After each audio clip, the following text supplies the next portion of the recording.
अस्सलाम वालेकुम ख़वातीन व हज़रात, मैं हूं आपका होस्ट असमतुल्लाह कैसरानी बलोच और आप देख रहे हैं अलमंजूर न्यूज़। जैसा कि आप लोगों ने देखा है कि आजकल कोरोना वायरस से लोग बहुत ही ज़्यादा खौफ व हरास में मुब्तला हैं। हुकूमती तदाबीर के अलावा लोग इस चीज़ पे हुकूमती तदाबीर पे अमल नहीं कर रहे या कुछ कर रहे हैं। कुछ ये कहते हैं हम मुसलमान हैं, एज ए मुस्लिम हमें इस चीज़ से नहीं डरना चाहिए, हमारा ईमान है। तो इसी के लिए हमने सोचा है कि आज हम एक मुफ्ती साहब से इसके बारे में मसाइल पूछ लें।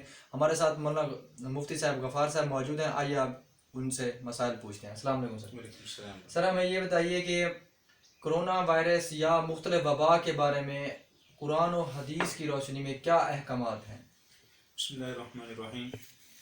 नबी अलैहिस्सलातु वस्सलाम का इरशाद है कि जिस बस्ती के अंदर ताउन एक बीमारी है, इसी वायरस की तरह बीमारी है जी कि जिस बस्ती शहर गांव के अंदर ताउन फैल जाए तो वहाँ के रहने वाले लोग बाहर ना जाएं जी और बाहर से लोग उस बस्ती में दाखिल ना हों, जी यानी उस बस्ती को लॉकडाउन कर दिया जाए। इस वजह से कि वहाँ के रहने वाले अगर बाहर चले जाएंगे तो उस बेचारे मरीज़ जो हैं उनको कौन संभाल करेगा, और दूसरे नंबर पे बाहर जाने से वो वायरस किसी और को भी लग सकता फैलाव है। हो सकता है। देखें कि ये वायरस का लगना ये खुद ब खुद नहीं होता, ये भी अल्लाह की मशीयत के साथ होता है। जैसे अल्लाह ने बीमारी पैदा की, इसी तरह अल्लाह बीमारी को ख़त्म करने की कुदरत भी रखते हैं। ये तवक्कुल के ख़िलाफ़ नहीं है एहतियाती तदाबीर इख्तियार करना। और एक और वाक़या मैं अर्ज़ कर दूँ मुख्तसर कि नबी अलैहिस्सलातु वस्सलाम की मजलिस के अंदर एक वफ़द आया। उस वफ़द के अंदर कोढ़ की बीमारी का एक मरीज़ था, वो भी वायरस की तरह एक बीमारी होती है। नबी अलैहिस्सलातु वस्सलाम ने उसे दूर खड़े रहने का इरशाद फरमाया और वहीं से आपने उसकी बैयत की और गुफ्तगू पूरी होने के बाद आपने उसे वापस जाने का हुक्म फरमाया। मौलाना साहब हमें ये बताइए कि आजकल हुकूमत पाकिस्तान हिफाजी तदाबीर में बता रही है कि मुसाफा नहीं करना चाहिए, गले नहीं मिलना चाहिए। तो इस्लाम में इसका क्या हुक्म है?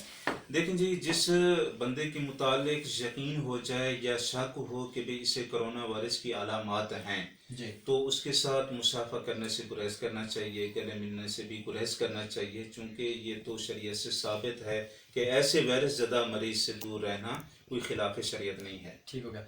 अच्छा मौलाना साहब हमें ये बताइए कि नमाज जनाजा या इसके बारे में हुकूमत ये बयान कर रही है कि उसे नमाज जनाजा या नमाज पढ़ने से इज्तनाब करना चाहिए। दो या दो से ज़्यादा लोग एक जगह इकट्ठे ना हो, क्यों नमाज पढ़ने से ज़्यादातर लोग मस्जिदों में जाते हैं, उससे रोका जाता है। शरीयत इसके बारे में क्या हुक्म देती है? देखें जी, जो अल्लाह तबारक व तआला ने और शरीयत ने इंसान पे मुसलमानों पे फ़राइज़ मुकर्रर किए हैं, वो फ़राइज़ किसी सूरत साक़ित नहीं होते। खा आंधी हो, तूफ़ान हो, जिस तरह मसाइल हों, नमाज वो फरीज़ा है कि जिसे नमाज मस्जिद के अंदर अदा करनी चाहिए। हाँ, अगर एक मरीज़ है तो उसे वहाँ नहीं जाना चाहिए। और नंबर दो ये कि दीगर मुक्तदीनों को भी ये करना चाहिए कि वज़ू घर से करके जाएं, नमाज के टाइम जाएं, फ़र्ज़ नमाज पढ़ लें, सुनन और नवाफिल घर आके पढ़ लें, वहाँ ज़्यादा रश न करें, ताकि अल्लाह न करे कि कोई छुपा हुआ मरीज़ हो, उसकी वायरस की वजह से दीगर मुसलमानों को तकलीफ न पहुँचे। मुफ्ती साहब हमें ये बताइए कि अगर इस वबा में कोई मरीज़ मुब्तला हो, वो फौत हो जाए, उसका इंतकाल हो जाए, शरीयत में क्या है, उसे क्या तस्वुर किया जाएगा?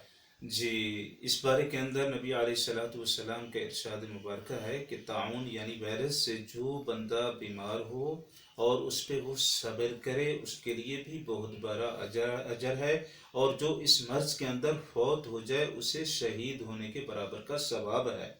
सही हो गया। जी मौलाना साहब हमें ये हमारे नाजरीन को ये बताइए कि इस वायरस से बचने के लिए एज ए मुसलमान होने के नाते हमें क्या अल्लाह ताला से दुआएं करनी चाहिए, तौबा करनी चाहिए, ज़िक्र व फ़िक्र करना चाहिए, या कौन सी मसनून दुआएं हैं जो किसी भी वायरस के लिए जायज़ हैं? क्योंकि आजकल लोग बहुत ही ज़्यादा खौफ और हरासत में हैं। मेडिकल फील्ड ने भी इनका साथ छोड़ दिया है।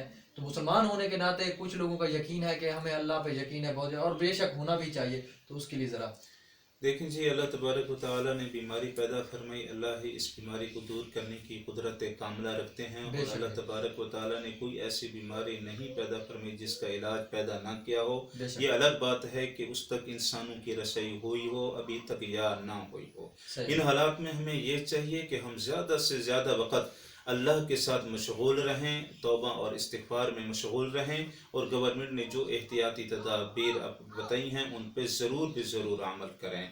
कोई आप मसनून दुआ? हाँ जी, ہمیں چاہیے کہ ہم صبح اور شام جتنا ہو سکے استغفر اللہ ربی من کل ذنب و اتوب الیہ کی تسبیح پڑھیں. اور ایک اور دعا مسنونہ ہے بسم اللہ الذی لا یضر مع اسمہ شیء فی الارض ولا فی السماء وهو السمیع العلیم. یہ دعا پڑھیں. اور ایک اور دعا ہے اس کے پڑھنے کا اہتمام فرمائیں. اللہم عافنی فی بدنی اللہم عافنی فی سمعی اللہم عافنی فی بصری لا الہ الا انت.